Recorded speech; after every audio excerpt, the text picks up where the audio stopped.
Hello, we are live again for another Unshushed talk. And today we're going to be speaking to Betsy Perez, who is the founder of Papaya Om, which is an intimate wellness platform. So yes, we're just going to wait for her to join. I can see you.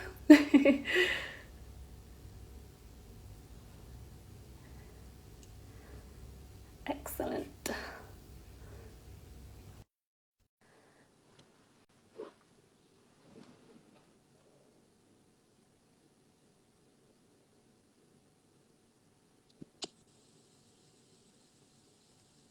Am I connected?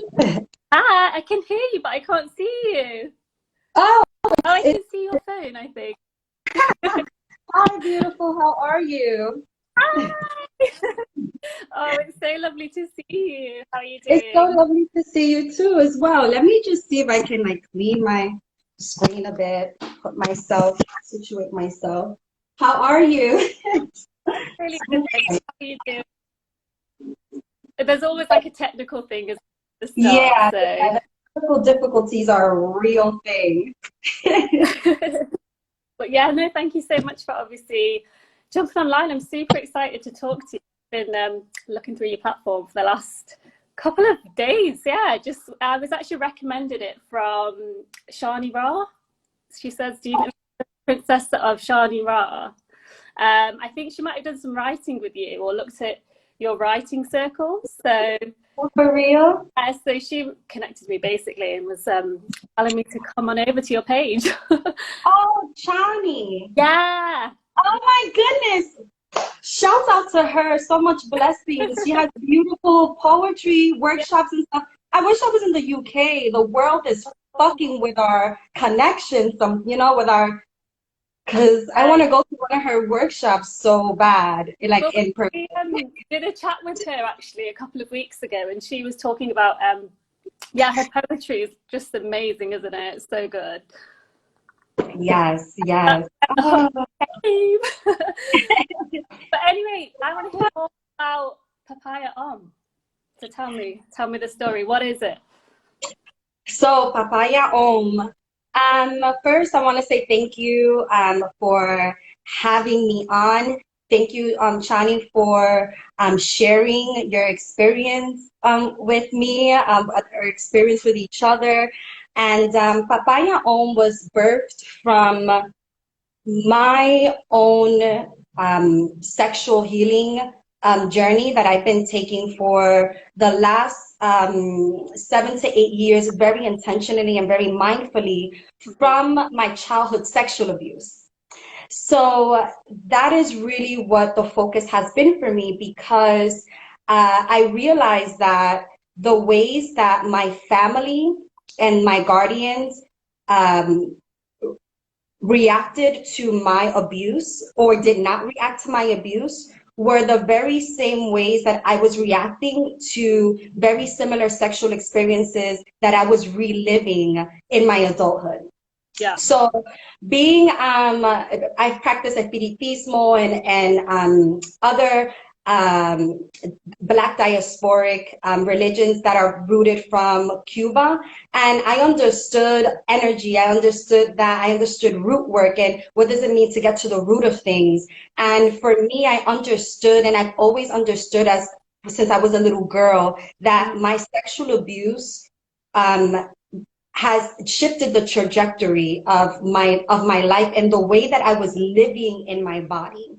So that was really the point for me where my body, when I woke up one day, essentially, and I realized, shit, I've been 10 years old for the last 13 years. Mm. And that for me really put into perspective the difficulties that I was having with functioning as an adult in my daily life. And I then decided that, okay, well, I'm going to have to be the adult in my life that I did not have or have to model the behaviors with healing from sexual abuse in the way that wasn't modeled for me, and especially wasn't modeled in my culture. I was born in the Dominican Republic, Haiti. I was raised in the South Bronx. So just also being in American culture, in a culture that has you go, go, go, go, go outside of your body, I never really had the mindful, intentional, supported time to be in my body in the way that was necessary for me, for my 10-year-old self to catch up to 23-year-old Betsy. So there was this huge gap between what I was feeling and how I was being.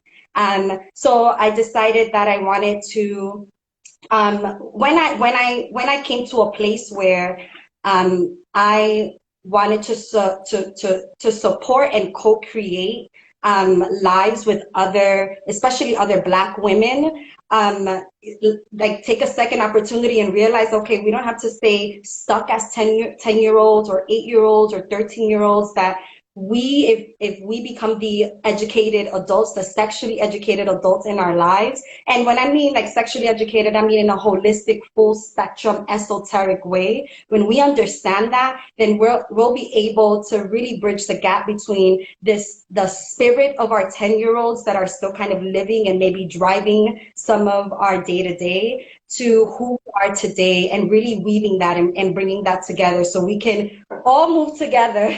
You, me, my child self, our teenage self, so that we can move together in unison and in a fruitful way that really honors all of us, right? Not just the adult in us. So yeah, so that was really where all of this came from for me. Hi, Evelyn. No, wow, gosh, what an inspiring story, incredible work that you're doing. Yeah, the going back to your inner child and giving them the chance to heal, like, and move forward, like, develop. Yeah. So yeah, it's really that moving forward, and also the wanting to be sexually intimate with ourselves was a huge part for me as well. Realizing that I needed to understand how I wanted to be touched, how I wanted to be loved, and not just in a sexual way, but physical intimacy, and understanding that how am I physically intimate with myself and other people in the world is essential to my well-being, and that there are not a lot of conversations that are being had about the adults that have experienced this trauma. And then what do you do with it when you are expected to already know what to do? So it was really a space for me to also really redefine what intimacy is for me as an adult, after I had been living with the idea that intimacy was just sexual. And so it really deprives me in many ways of the physical relationships that I could have had with other adults in my life, and other people growing up in my life that could have really been very healing and nourishing for me. So I think that there's also this space where when children get sexually abused, that there is not that. So we already have really limiting sex education. So there is a specific kind of sex education that I believe that children who have been already experienced a particular kind of sexual trauma or sexual abuse, especially to their bodies with the physical contact, I think there is a specific type of sex education and holistic sex education that we need, that I needed, so that I understand that the way that I'm going to possibly see the world and sexuality may be a little different from my other from other people and from other individuals. So also shifting that conversation about what does healing look like in your adulthood after such a particular kind of harm and experience. Yeah, that makes so much sense. Like you were saying, the education is so limited, but then getting into it and actually shifting the narrative for people who have experienced it in their childhood is a totally different conversation for how to navigate your sexual being as an adult. Yeah. One of the things I noticed on your age, you said the average age for some woman coming out and expressing is 6. Yes. I was so shocked by that. Like you're saying, it's, you've already lived so many, had so many relationships, had so many like connections during that time. Yeah, to have held that in, and not expressed kind of, or known how to navigate it. Yeah. Mhm. It definitely, I have found in conversations. So I've also been doing theater for since I was 15 years old, where we use theater to educate the community around sex and sexuality, and the stigma around sex. And in particular, at that time, was HIV and AIDS in the Black and Latino community in New York and in the tri-state area. And then later I transitioned to being part of an all-women's theater company, where we talked about personal stories and put them on stages, because, right, shame comes with silence. And oftentimes, right, that shame, that misplaced, our voices get misplaced. I like to really look at this now, and as I've been journeying through, and also the beautiful individuals that I have been able to heal alongside with, that our voices were not stolen. And I know that this is going to, this may be uncomfortable for some individuals, that they are in a particular place in their healing. I think that there's a full spectrum of healing, so it's not always going to look like everyone else's, right? Yeah. Right. So, and also my voice around a particular aspect about my sexual abuse may be stunted, but in another place it's all the rage, you know? So I also want to acknowledge that sometimes you may have the voice and the ability and the energy to advocate for yourself about one thing that has been impacted and not about the other. And that's totally okay. So when we think about 46 years old, right, and the fact that most individuals are waiting close to 50 years old to tell their partners, to tell their a loved one that they were sexually abused, that really comes with the shame and the fact that our voices are being misplaced, right? So it's not that your voice is gone, right, but that it's sitting somewhere in your body. It's sitting somewhere in refuge. So one of the things that I learned was that my body, although it at the time didn't do what I wanted it to do, it definitely has a place of refuge. Hi, Alexander. Somewhere in there, right? There's a place of refuge somewhere in your body where all of these things are being held. Your innocence, right? That sense of it being stolen. I like to think that it was internally displaced, right? That is seeking refuge somewhere in our body. So in adulthood, when we invite the body back, then we're able to take this exploration and this journey into where are these places living in our bodies? Where is the safety net within ourselves? And how can we become to be more resourceful, emotionally resourceful for ourselves, so that when shame kicks in, we know how to use our voices? Because we live in a society where children and children's experiences are not acknowledged, right? I grew up in the culture where you don't have nothing to be mad about, you don't have nothing to be stressed about, or to be crying about if you're a child. Tú no te gobierna was what I used to hear all the time. You do not govern yourself. So up until the time that you're 18, or you leave this house.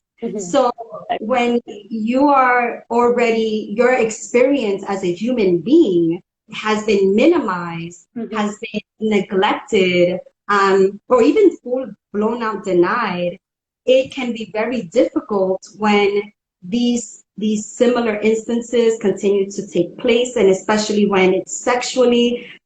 You sometimes it happens with someone who's close to you. Usually you're being sexually abused by someone who you know, that's within the family. So oftentimes survivors, they've been with their partners for however long, and then what happens is that you don't want them to think that you somehow are morally inept or wrong, right? Because some people don't understand, right? Your partners or your friends may not understand, well, shit, I may have been with that family member or that close friend. And sometimes it feels you can feel like you're being deceiving and this and deceitful and a liar.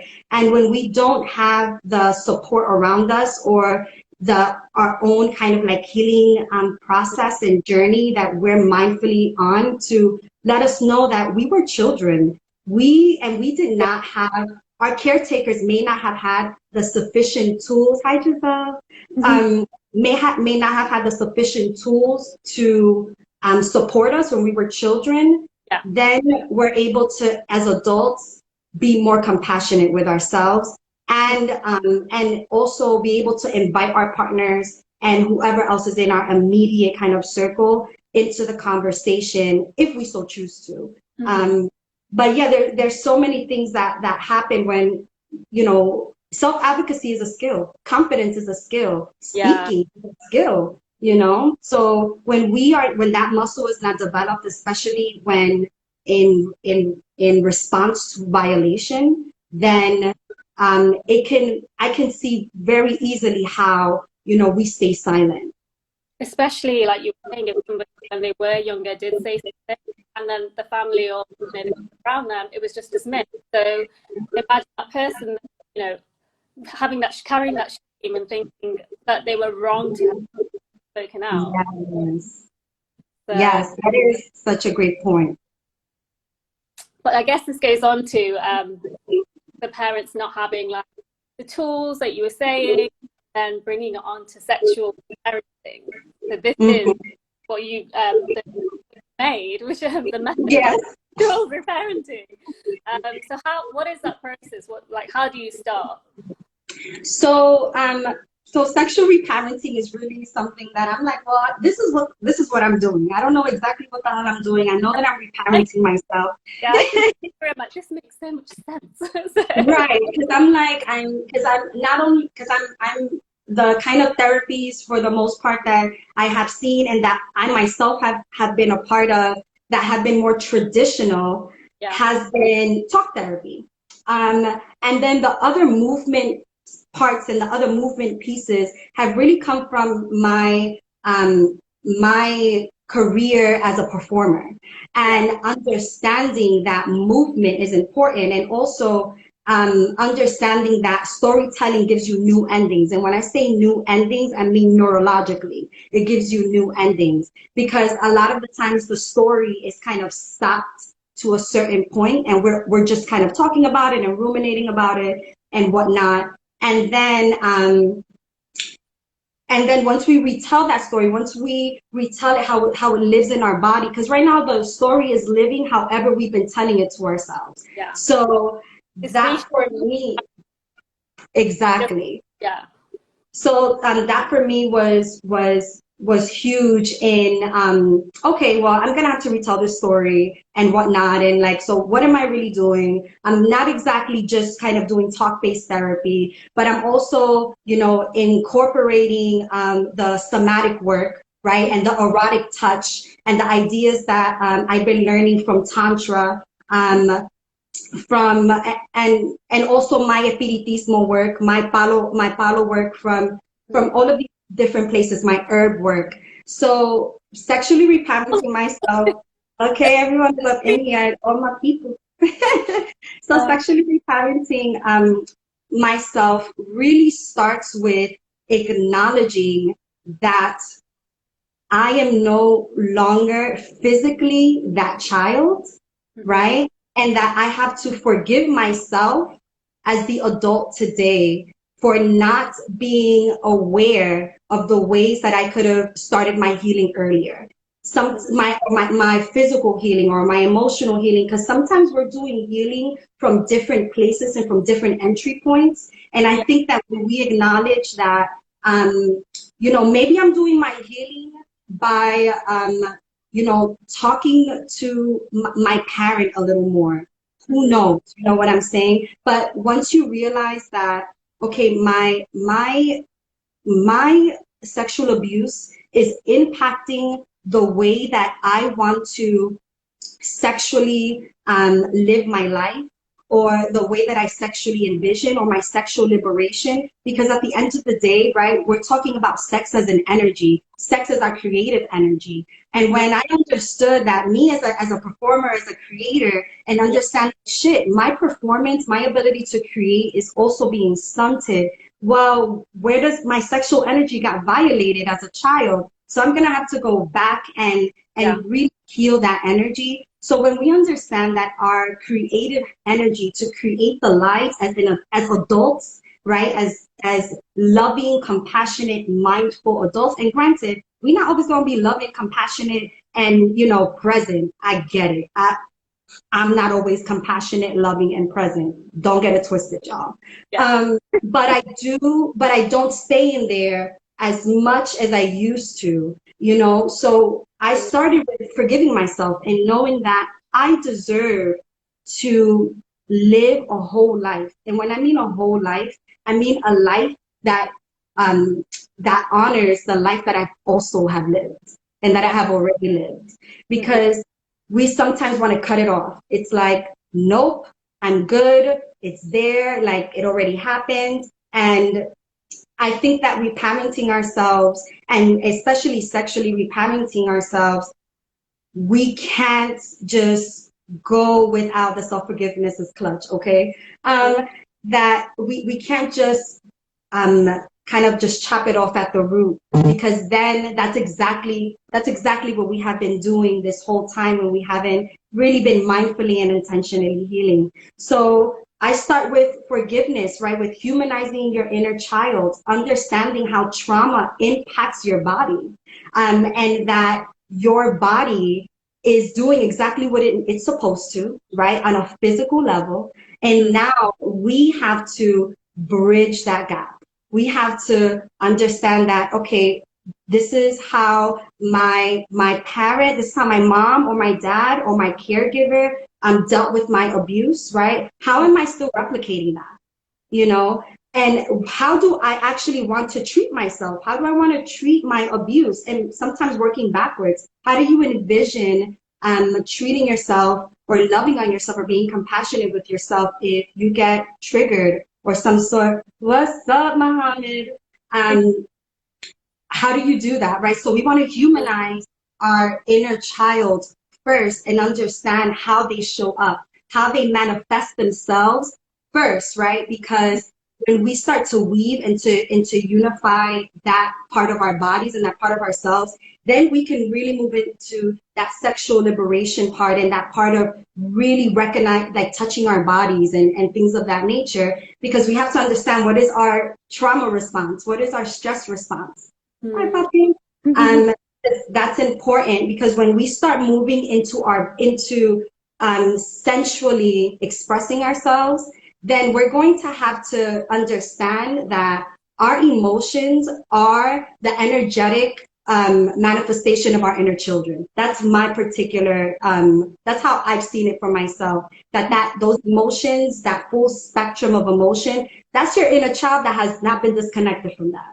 Yeah. So how we're able to navigate that, how we're able to weave that in and transmute that energy is going to be super important when we move into the phase of sensually liberating ourselves, touching ourselves, pleasing ourselves, and knowing that that pleasure is medicine and that pleasure is necessary, right?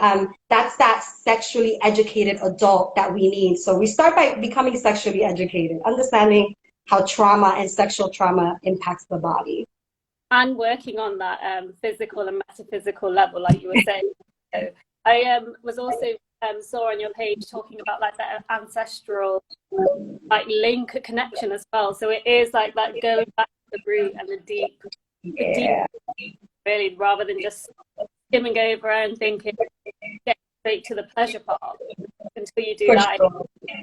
Then going into pleasure, because pleasure, for people who might have experienced childhood sexual abuse, they can't even imagine pleasure being to that experience. Yeah, it's true. And that's something like, and even this, it could be pleasurable. Humanizing your inner child, or understanding that the acceptance of an emotion can be pleasurable in the act of surrender and of submission, right? And even those words, I understand that fucks with people. That's triggering for people. I don't want to submit. I don't want to surrender to shit.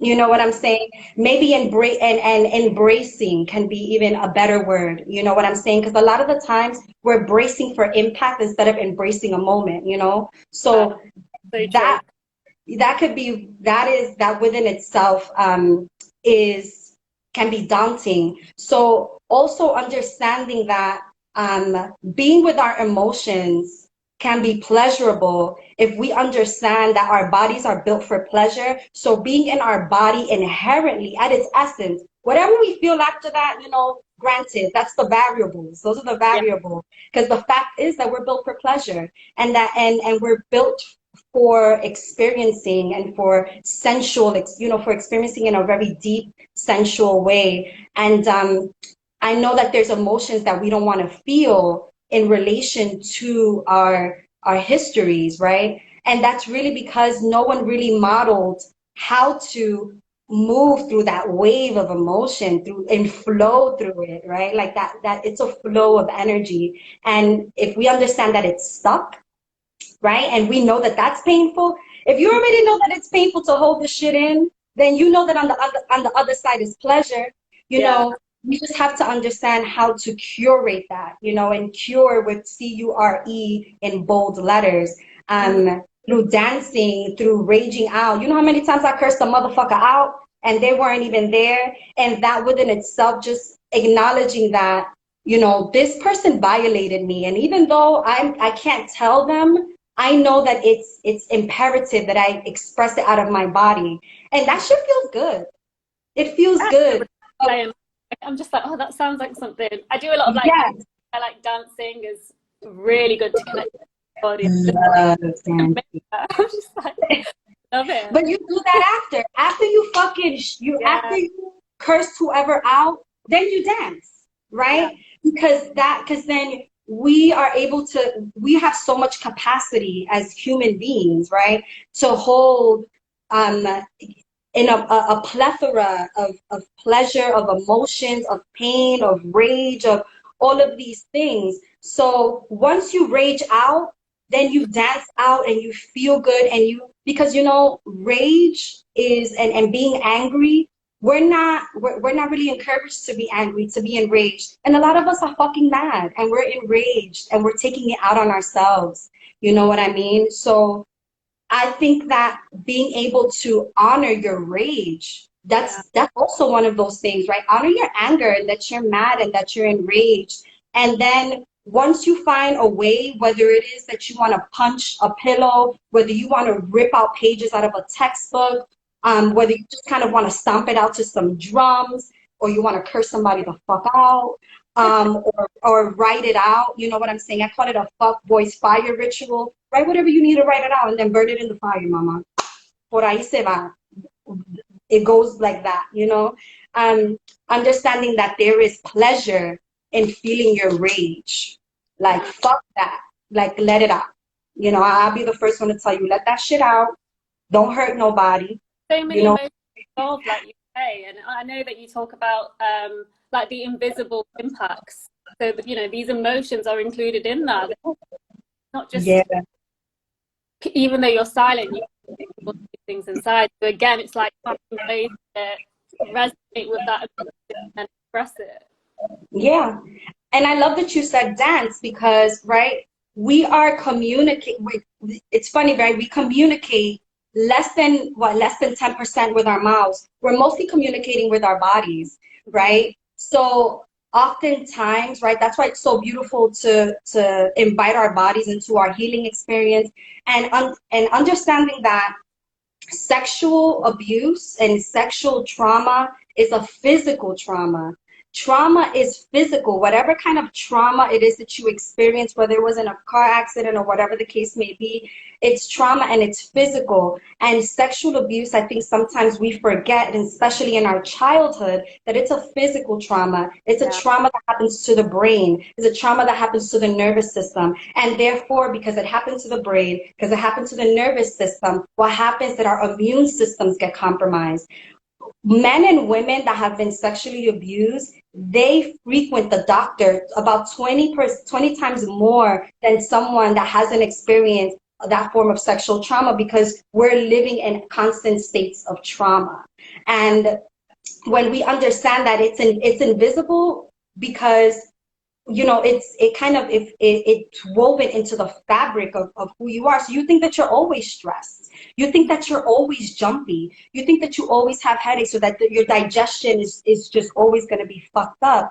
But oftentimes, right, you still haven't digested, traumas, not just sexual, but just traumas in general, that your body still hasn't processed. So your body is still waiting for the moment to get the nutrients from that green juice, from that diet, from that exercise, that you're kind of still like, fuck, but I'm still not seeing the results, or my digestion is still fucked up. Mommy, maybe your stress is still on 10, Maybe we need to breathe, dance, write, let that out. And that's part of being a parent to ourselves and reparenting ourselves, and knowing that we are the ones that are going to have to say, Mommy, are you okay?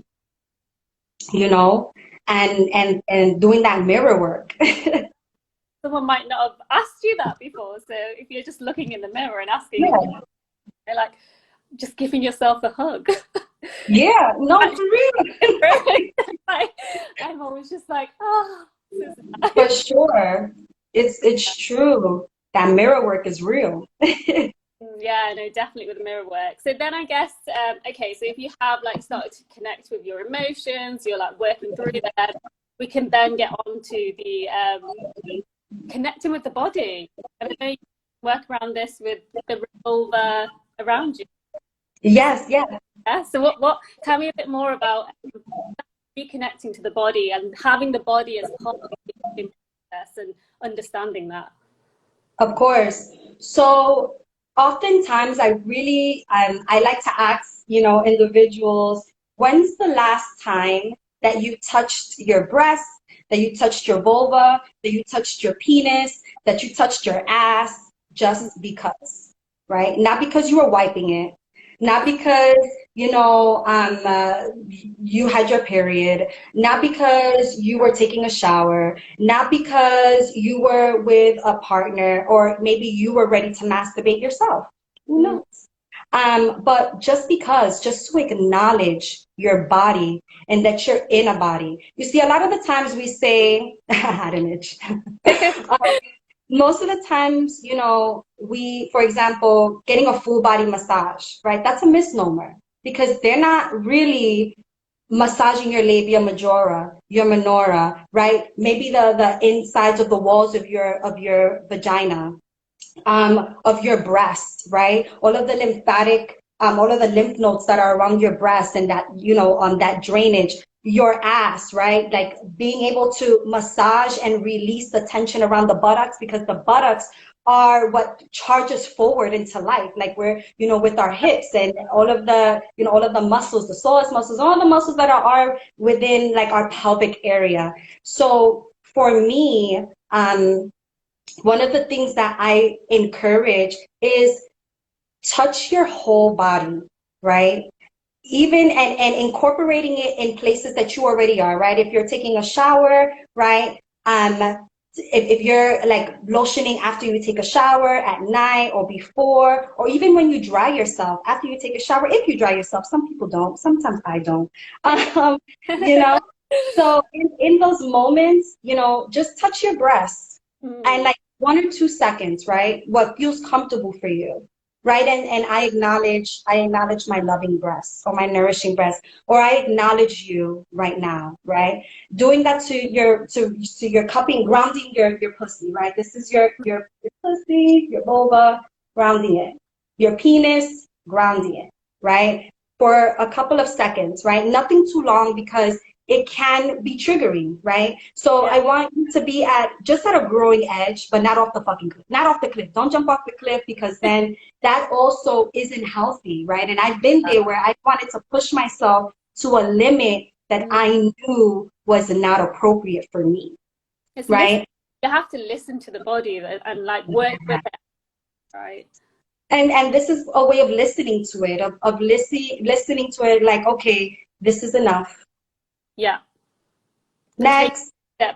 bit by bit, like you say. Bit by bit. That's, bit by bit. And that was really, revolving around your vulva. Like the world revolves around you. And especially for us, men and women, our prostates, our uteruses, right? Our reproductive spaces. We want to be mindful of those spaces energetically, physically, because they also have their own reflex points, right? Because at some point, right, we can use our sexual anatomy for healing. Sex is medicine. Yeah.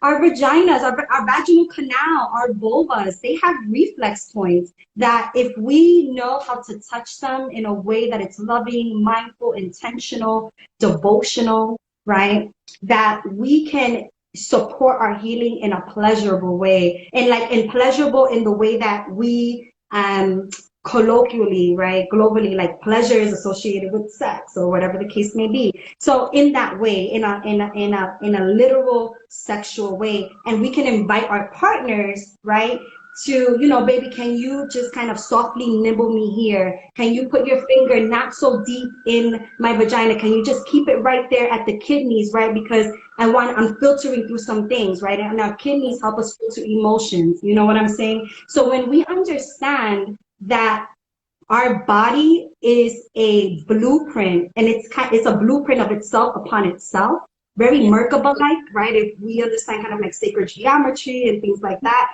like our body is like a carnal Merkaba in many ways. Oh. Upon itself. I don't know if you heard me. But I did hear it.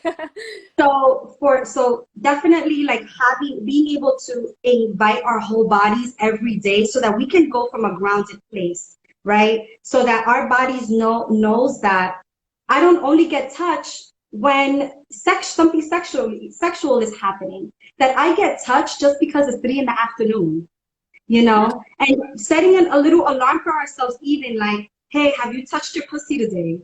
Have you touched your breast today? Right? Have you touched your face today? Our lips, right? And when we're starting to kind of begin to bring ourselves into a very sensual, intimate experience with ourselves, I really encourage that you touch your whole body first before you touch your vulva or your penis, right? That you start.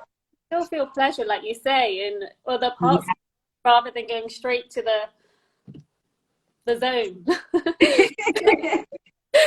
Right. Like time is a lubrication. And I think that when our societies, when they begin to really slow down in a way that is intentional, that it's not reactive, the way that we're seeing it right now globally, when we're able to kind of just slow down, then we'll realize that there is a lot of that there is a lot of pleasure to be had if we just slowly like melt into ourselves. But there's a lot of walls there, so we get it. Like the whole, like you were saying, the healing is not linear. It's different for everybody. Everyone's going to be at different parts. So it's just trying to, I guess, like connect and listen, get in tune with the mind, body, and spirit, I guess, and yeah, just try and feel it out in what feels good for you, right? Yeah. And being willing to explore what feels good for you, because sometimes I know that for me, when I had to kind of really sit down and like what feels good to me, I was afraid about what felt good to me. And I'm like, who's in the room with me right now that is gonna read this? Is somebody gonna read my journal, and I did an erotic touch practitioner course with Amina Peterson from the Atlanta Institute for Tantra. And I know that I'm butchering the name, my bad, y'all. And one of the things that she had us do, we had to have our sex journal, our intimacy sex, like our journal throughout the course, and just life And one of the things that for me, I was like, what do I really like, right? What do I really like sexually and sensually? We have to be able to trust ourselves and our desires and not judge our desires, because then what happens is that we're actually then not having the conversation, a clear, informed conversation with our partners. You know, sometimes we're giving misinformed consent.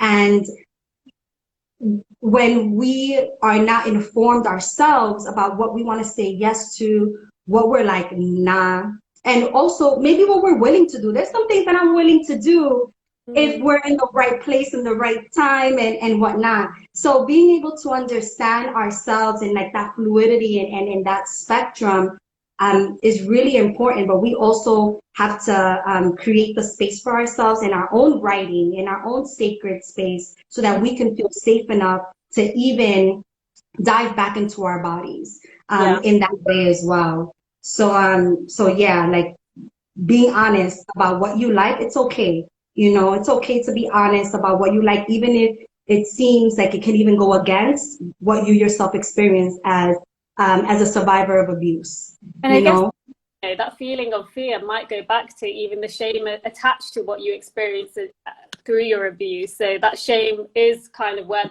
my from. Yeah. No. I know. Is it working? Yeah. But yeah, I guess like having that, being honest with yourself and having that communication. So if you are obviously with a partner, and how would you go about, I know you've spoken about this on your page, but yeah, opening up that conversation with a partner about what you've been through, and then going on to what you want the future of your, you know, sexual being and connection to be. So yeah, I was literally like, that's something that I've been working on, that I really want to sit and like I want to hopefully do a workshop soon about this. And having one of the things that for me, I in my relationships, when I realized like, holy fuck, I'm gonna have to have a conversation with my partner about this, because at first, a prime example, I had a blog, I was doing my thing. I done got engaged, done left homeboy at the altar. I mean, I was doing the most. And then finally I was like, yeah, I'm liberated. I got everything going. Yeah. I'm healed and I don't have nothing else to worry about. And I was with this partner at the time, bless him. He was an amazing, loving partner. And I was telling him all of the things that I wanted to do in the bedroom. Like, yeah, I want to do this, I want to do that, I want to, you know, spank me, do this, all of that. And then there was a moment where we were intimate, and I didn't want to be intimate because we had just seen a film that had that had sexual abuse in it.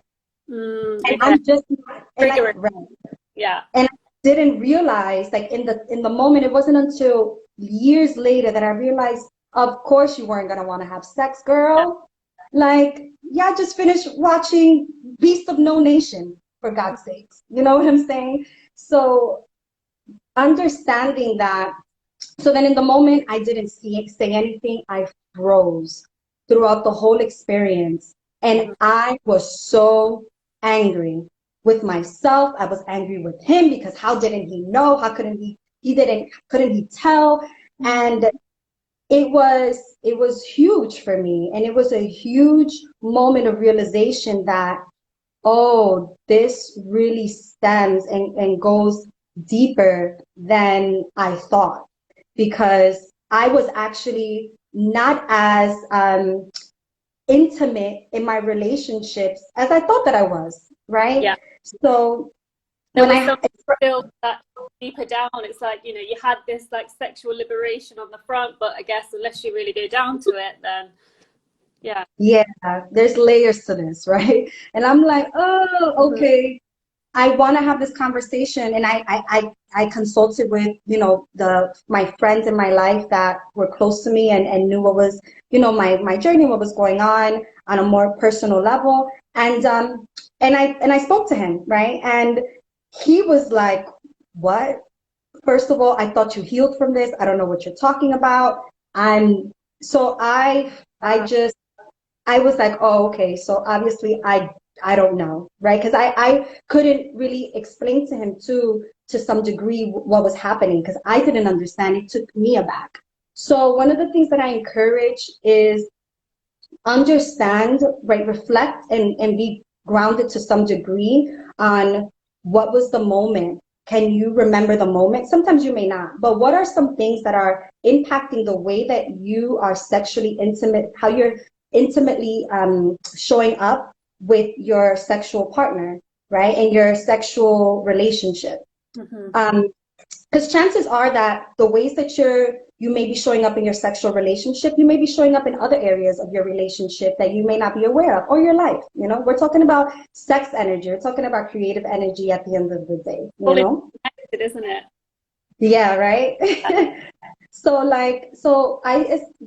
ground yourself, right? I say that when you're gonna reflect in the form of words, definitely if you can, reflect in the form of painting, whatever creative expression that is living within you to express what's happening, because sometimes we don't have the words, and I understand that.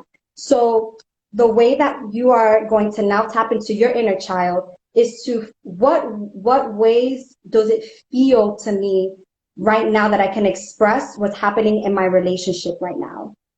And from there, you know, analyze that maybe if you don't have the words, and ground yourself in that and create a space for yourself, like a sacred space. I'm only going to draw for 10 minutes. I'm only going to draw for 5 minutes. You know, I'm going to, you know, this is how I'm going to take care of myself after I do this reflection, so that you don't feel raw and feel open. So that's why we want to put a timestamp on it, just to take care of ourselves.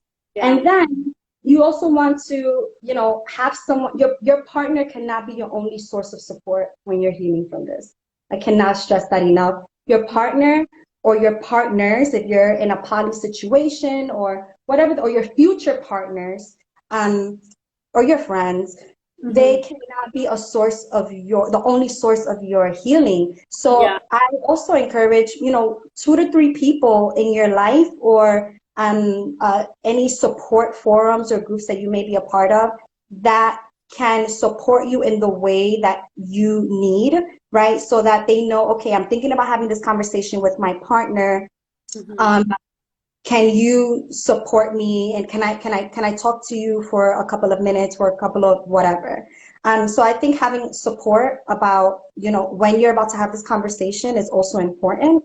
And then once you're ready, however long this takes for you, because it could take an hour, it could take some days, it could take months, years, and to be compassionate with yourself and gentle with yourself with that.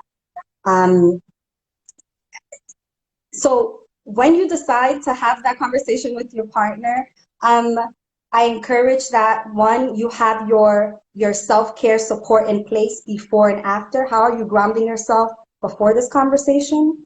That the conversation is not right after maybe a sexual experience, or, you know, a date night or something. Right. Wow.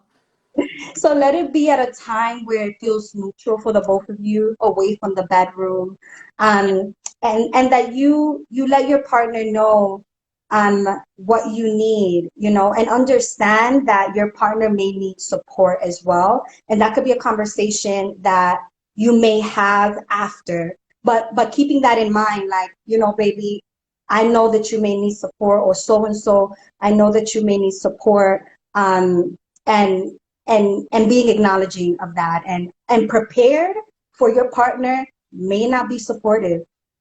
May not. And they also may have their own confusions, their own feelings of shame, and all of that. Understand that it's not your responsibility. I'm not, you know, they're gonna have to. But the relationship, if you do want to continue to have a fruitful relationship with your partner that is going to honor this space that you're in, it is, you know, your relationship is your responsibility as the unit. But being mindful of you first is important. So that's kind of what I would support people in doing, and make sure that you're grounded and knowing that there may be questions that you won't be able to answer, and that's okay. And just being clear from where you are and what you may need from them. And maybe just one thing that you may need from them, so that they can also feel helpful, because your partner doesn't want to feel helpless. They want to help, right? So it may also be really supportive and really encouraging if you knew one thing that they can do during your intimacy or what have you moving forward, like one need that you have to express to them. So I hope that wasn't a lot. Yeah, amazing. And I think, this can go on. Obviously, you were saying Yeah. making sure there's people outside of the relationship and your friends, and this goes on to obviously I've loved having this chat with you. It's been absolutely amazing. You're such a great, I love it. But yeah, it goes on to the things that the work that you do at Papaya Om. You have the weekly holistic classes, writing circles, mentorship, talks. You're doing all of it. So this Only a one man. Oh, people can come to you and join yes. this support network that you're making, basically, and have Yes. conversations, learn more about their own journey. I think having you share your story as well really helps, I think, with people connecting and understanding it from their perspective as well. Yes, for sure. My hope is that to co-create with other women, and that, and to know that globally, like, we have the emotional, spiritual, sexual, sensual resources within ourselves, and we also have the resources to reach out. And Yeah. that is the part where I hope that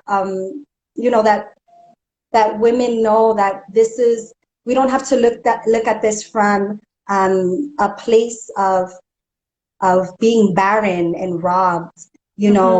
I think that, yes, we have a lot of grieving to do about the ways that we wish, we sexually developed, or that we came into our own. But knowing that, we are resourceful, and that having a strength-based approach. And when I mean strength, I mean like a resilience based, being resilient, right? Because sometimes our strength is the very thing that can sometimes weaken our voice. And just knowing that we're resourceful and that we are fruitful, right? That we have a multitude of seeds like the papayas do, to continue to replant ourselves and to plant the seeds that we want in our lives. And that when we take ownership of that, and ownership of our innocence, and ownership of our pleasure, ownership of our grief, of our own forms of neglect, and in our own forms of compassion, like when we do that, that is so powerful and so healing to the world, and to our personal world. And I don't want women or men or our relationships to be in suffering and in pain in the way that I've seen them, in the way that I've experienced them, and knowing that there's so much more. There's so much more. We have so much pleasure. There is pleasure, there's healing, and there's happy times, like, working through the pain. And I think a lot of people, it can seem quite daunting, or it's, going back to that place of pain, but just knowing on the other side, there is another side to it, like. Yeah. It's worth it. And we're not going, and like, it sometimes feels like we're going backwards, but in reality, right, the pain is living in our present, right? So let's be present with it. Yeah. Right? Let's be present. Yeah. Yeah. Actually understand it's there, and then move forward with Yeah. it, doing it. Oh, it was so lovely speaking with you, Dobie. I feel like we've covered there's so much more I know that you cover as well. So that's just that's just the tip of the iceberg. It is. Oh my God, I was so nervous, and I'm so excited to be having this conversation with you. It's really been an honor to be here, and I feel so filled and nourished. So I hope that whoever sees this after, and all of the people that came through, like, I love y'all down. I hope that it really supports and encourages and helps someone, because you're worth it, y'all. Your pleasure is worth it. Yeah, It is. definitely. I mean, you've helped me already, so that's one person. It's been to you, yeah, and I'm definitely going to be keeping an eye out on the page, and who knows, in the future maybe there's something else we can connect on. But oh, it's so nice to meet you. It was a nice meeting you too, Mom. Yes, and I hope you So, enjoy the so rest of much. your day. And you too, my love. Holla. Oh, it was nice talking. How do I, Oh, how do I get, I don't know, how do I leave?